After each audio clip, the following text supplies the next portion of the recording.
illustrate ko sa inyo yung kuha natin. Ito, natawag na paper. Sure, ano paper ito? Tayo.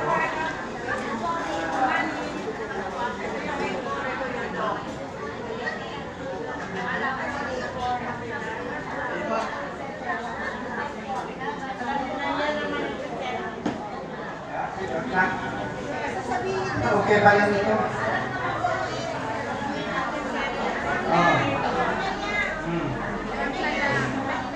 Tapos, lagyan natin ng linya at ito, nag-search tayo. Sa taas ito ang brand. Sa lower, back ng ID natin. Tapos, lagyan natin ng space dito, tayo na lang maglagay ng linya tatlo.